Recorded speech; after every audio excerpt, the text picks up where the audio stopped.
Jamie, this is my hot take, right? Oh, The okay. Messenger is better than Hollow Knight. Wow. Okay, that is Dun a dun very hot take. dun. Yeah. Mind goblins. You will be roasted for that, by the way. Okay, well, you got to convince me. You have to convince Okay. me here. All right, I convince you. All right, so I wrote this whole review. I'm gonna read Mhm. it. Save your questions to the end, Jamie, okay? Okay. Please, thank you. Keep my hands All to right. myself. Yeah. All right. I will give a little background too. Like, this is the Patient Gamer review of The Messenger. Here, one of us will give the review of a game that's been out for a while. That's like the idea of like the Patient Gamer review. And you Mhm. kind of did like one for Moon. Now I'm doing one for Messenger. It could be a year old, but it could also be like 20 years old. So yeah, sometimes it's like a retrospective, basically. Mhm. Now because some of the game mechanics in the Messenger could be considered spoilers, if you want to go in blind, maybe just listen to the background portion. But just know this game is absolutely worth your time. And that said, we'll jump into the full review.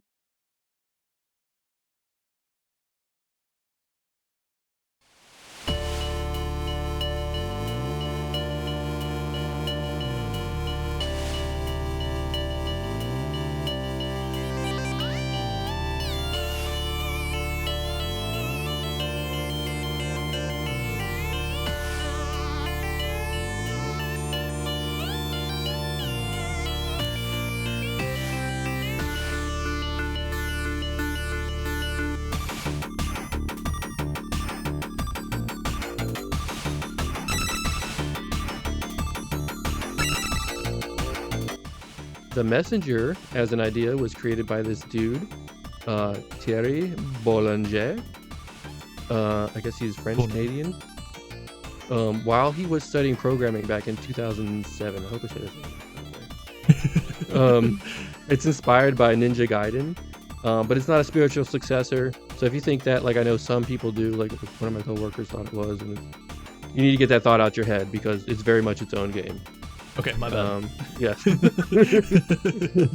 Anyway, sometime around back in like 2013 or 2014, he showed his idea to his boss at the time, and he was told, and I quote, "It was irrelevant, a terrible idea, and proof he would never be a designer and should stick to coding." Pretty Wow. brutal. He That's doesn't harsh. stop. He doesn't let that stop him. And he works mostly nights and weekends and continuing to work on it until he's happy with it. He shows it to a game producer, Martin Brurard. Hope I did say that right. And he was impressed. And the two of them, they go on to co-found Sabotage Studio in 2016. Cool. 2 years later, it's finally released as the first game. The Messenger is a 2D Metro action platformer designed to be friendly towards speedrunning. After it was released, it received several awards and nominations, notably from the Game Awards Best Indie Game, Best Indie Debut, which it won Best Debut. It lost to Celeste for Best Indie Game, if you're wondering what it lost to. That's fair. Pretty tough competition. Yeah. The year in 2019, Sabotage released... the next year in 2019, Sabotage released free DLC, Picnic Panic, which has new levels and boss fights. The game is $20 on Steam and regularly goes on sale for 75 to 80% off. That's like $5. So, Nice. I will say, Sabotage, they really nailed it with the art direction. It almost perfectly emulates the look of the 18-bit and 16-bit styles. The Messenger would feel right at home as one of the best games on the NES or Sega Genesis. Levels are beautifully realized in the classic pixel art style. Each level has a unique color that makes each one stand out. The only way it could be better, I feel like, which they probably didn't even think about it back then, because it's only started to like have like come into its own now, would be like if they had like a CRT filter. But you know, I didn't expect the Clark games to have it back then. That's fair. But what was really cool about the art direction is, this is the spoiler, is the time travel mechanic. When you use this mechanic, the game changes from 8-bit to 16-bit and vice versa. it's a fun system that caught me off guard when I first noticed it. Right? I thought I was near the end of the game, about to face the Demon King, but it was just a lore dump on me and opened up the whole world. I was actually relieved because it would have been a short game if it ended there. But I remember walking through the time travel gate back and forth, just watching it switch. And it was at this moment of being kind of in awe. I was like sitting there in the dark at like 10 o'clock at night. And I literally said out loud, like, oh, wow. Like, I didn't watch any of the trailers going into it, and they have this in the trailers, so it's not like a huge spoiler. But I didn't watch any of the trailers going into it. So when I first shifted to the 16-bit, it was really special for me. So sick. And when I was researching a little bit about this game, the developers said that they didn't want to initially put that into the trailer because they wanted it to be a surprise. And I'm glad I got that experience of like not knowing that was going to happen. And so for me, the art direction, it's an S rank. Nice. All right, which brings me to the music, because it does the same thing, Jamie. The chip tunes also change with the bit generation you're in. And I learned this while looking into the background of their review. Each song is composed individually rather than creating a new one, then modifying the 18-bit to match the 16-bit style or vice versa or whatever. Right, so they just created a new song. They didn't like modify the 8-bit to go to the 16-bit, right? Now, I played Sea of Stars before the Messenger, and I recognized some of the songs. That's because some of the tracks in Sea of Stars are remixes of some of these songs in the Messenger. And that might sound weird, but the two games are actually linked. Oh, they really? take place in the same universe, and there are nods to each other in both games. This is perhaps the most accessible because you'll hear it before you get to a part later on. Having played Sea of Stars first, it was almost weirdly nostalgic to hear these songs again. Just because Sea of Stars is the type of game to evoke nostalgia, is one of my favorite games. Yeah. And Sea of Stars came out second, so it's backwards for me. Like, you don't have to play one which way or the other. That was backwards for me. Late in the game, you'll unlock a jukebox, and you can play your favorite tunes on any level. Just be careful, because I did get a shop tune stuck in my head. What sounds like it's good music then. Yeah, but just beyond the music, the sound effects are great, and they capture the generation sound. With that, music and sound, get a solid A+. Nice. All right, Impressive. so the story starts off pretty bare bones, right? It starts off kind of like, classic Nest stories. You're the last humans on Earth when the Demon Kings attack. A mysterious ninja gives you a scroll, and you're told to deliver it atop a mountain to stop him. This makes you the messenger, right? Yeah, Makes sense. So it's a simple story for an 8-bit game, and it would feel right at home on the NES. But along the way, you are aided by a mysterious shopkeeper in blue robes that supplies you with upgrades. The shopkeeper also helps progress the story by providing background and insight into the zone you're in or the boss you're about to face.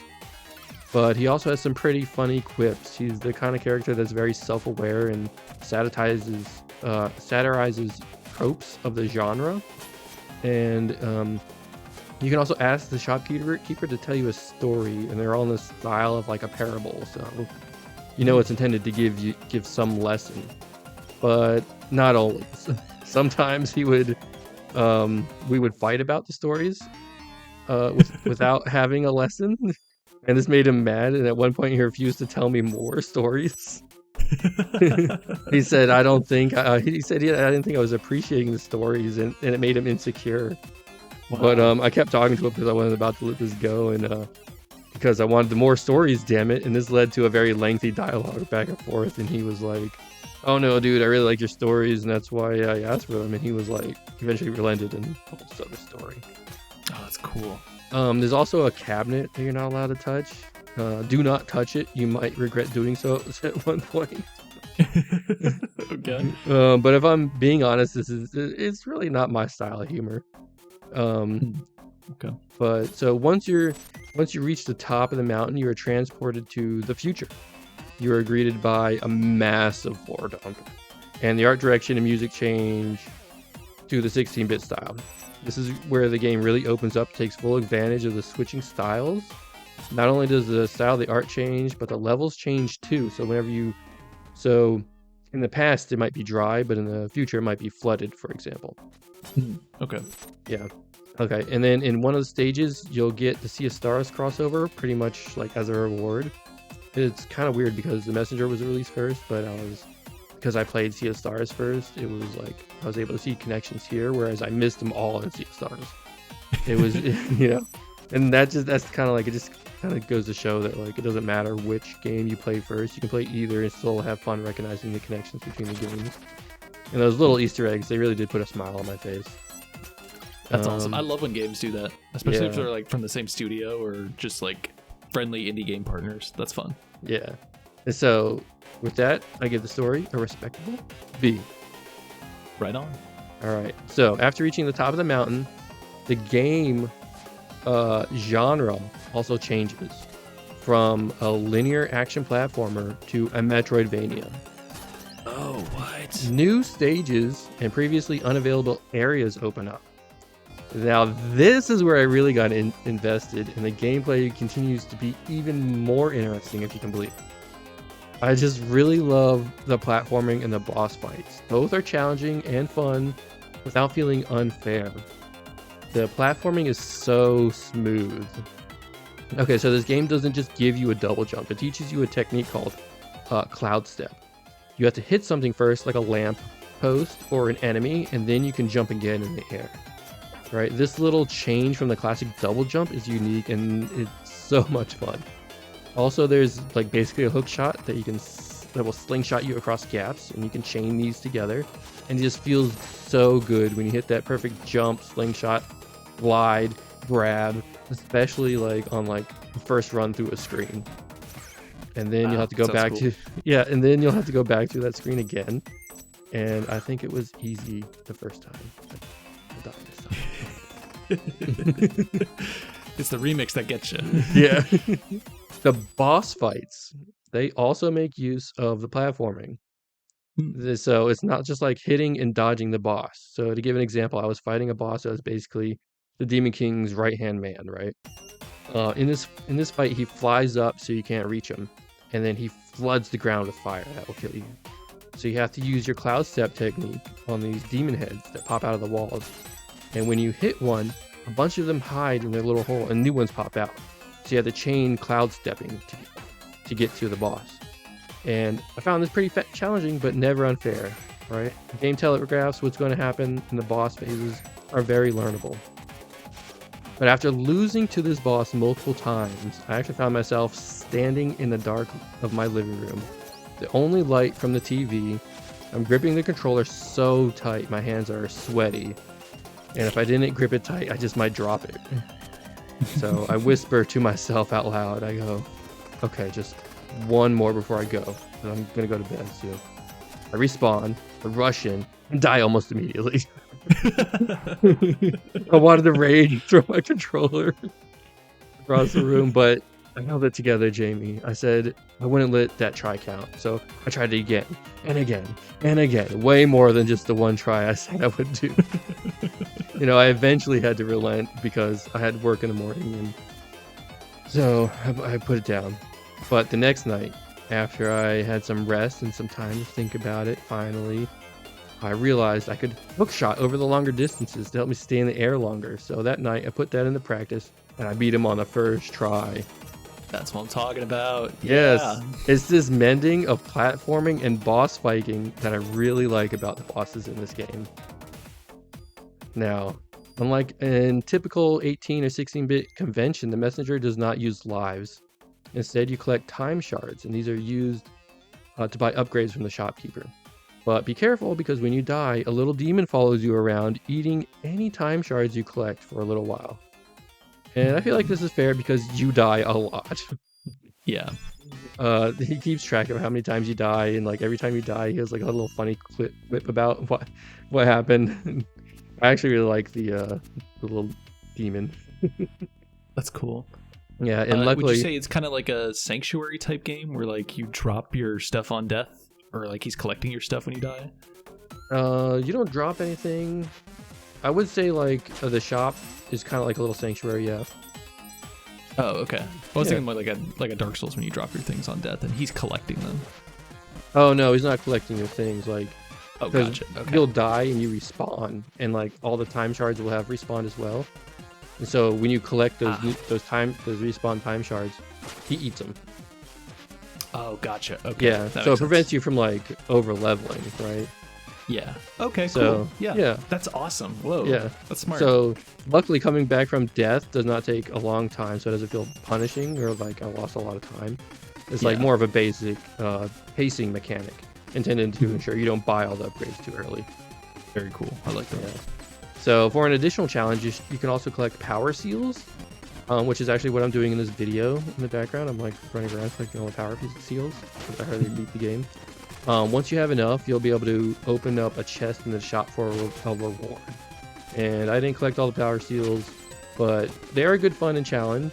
Whenever I found a room with a power seal in it, I would always try my hand at making it to collect the power seal.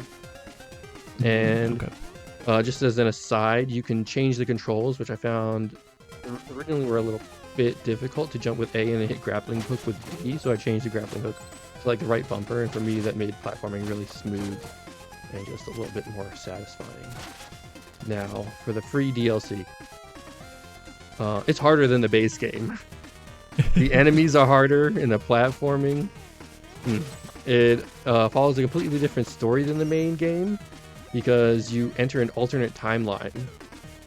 There are new bosses and levels, but familiar faces return as well. And while staying true to its roots, it also takes inspiration from Battletoads. You know, the little racing level in Battletoads. Oh yeah, the hardest part of the game. Yeah. They scaled back on the difficulty, so I was able to make it through. Actually, I was playing NSO online, playing Battletoads, and I made it to that level. And even with the rewind feature for Battletoads, I still could not beat it. It's a nightmare. I don't know how Yeah. anybody was able to beat that. That and like the underwater level. Ooh. Very Yeah. weird. Okay, and then also there's a boss battle that takes inspiration from Punch Out. Oh, cool. But for me, it shines brightest during the Dark Messenger race. Well, not long at all, it is free, and the new levels and collectibles are a fun challenge. And there's just so much I love about the gameplay, and that's why I give it an S rank. Right Conclusion. Now my scoring system gameplay counts twice, right? Because it's a game first and foremost, so the gameplay is given extra weight. With that, the overall score of the Messenger is an A+. on. Wow. How many hours did you sink into this? Would you 9.6. estimate? Oh, I can actually tell you. How long to beat? Because this sounds great. It sounds like a game that's maybe like 10 hours. I think I would love. It's bite-sized enough, but it's so packed. It sounds exactly like something I'd like. Yeah. Like a typical platformer that's just full of so much sauce that it really just gets me. I love that. So luckily, I do keep track of like how long it takes me to beat games on this website. How long to beat? Nice. .com. And where can I find my? Took me. This is with DLC. 19 hours. Wow. That's a lot of content. Yeah, Would you say it's worth all playing? absolutely. Oh, dude. Okay. Yeah. Right on. I have a friend who would absolutely love this game. Is this a game you recommend someone picking up? Absolutely. Like I would recommend it at full price, but it's probably on sale right now on Steam. Definitely pick it up. All right. You've convinced me. I think I'm going to pick it up when I get paid soon. Yeah. That's definitely on my radar. It's been on my radar for a hot minute. I've seen it on like Nintendo Switch, like on their advertisements and stuff like that. I'm like, wow, that looks real cool, and never gotten around to trying it. But you've sold me. You sold me on it. Yeah. Super good game. Action platformers where you like you've got like cool platforming stuff that's like built into boss fights and like the specific level design layouts that are designed for you to like figure out how to beat. I love stuff like that. It's very cool. Jamie, I had an idea. You know, it'd be really cool. You know how What's that? Steam will let you have like a little follower thing or whatever. Mhm. We should do that. Oh, like a Steam like, or like a thing that tracks like what we're playing or what we've been playing. I forget what it's called. Are you talking about like the like a Steam community or Steam group or whatever? No, not the group. Oh, the curator. Yeah, the curator. Yeah. Yeah. Yeah, I we can should look into have one of seeing. those. I can look into seeing how to make one, and we'll put the both of us on there. Yeah. That'd be super cool. That would be legitness. Good review, Steve. I'm glad you played it and you've convinced me to play it. Thanks. I'll look forward to that in the future, and y'all should play it too. Yeah, did you think it was kind of like a knockoff of Ninja Gaiden? I was thinking it was more like Strider or Shinobi Oh, per okay. se, where you're kind of like you've got like bullets flying at you and you're slicing the bullets so you can like go and kill the guys or get through like I thought it was like a mix of like those two games and like Hotline Miami, where you're like going room to room or like stage to stage, Yeah. kind of just like killing all the guys and figuring out how to kill all the guys without dying. But also, I don't know. I've never played it, so Yeah, it's really good. Especially when it Heck opens yeah. up and you have like the only Metroidvania part. That's really takes off. I wasn't expecting it to be a Metroidvania in any right. Especially the idea that it goes from like 8-bit to 16-bit. I stinking love that. I would have had the same reaction that you did. I Yeah. can't wait for that. That's why I'm gonna tell my friend to play this because I think he will dig it, like that in particular. Yeah.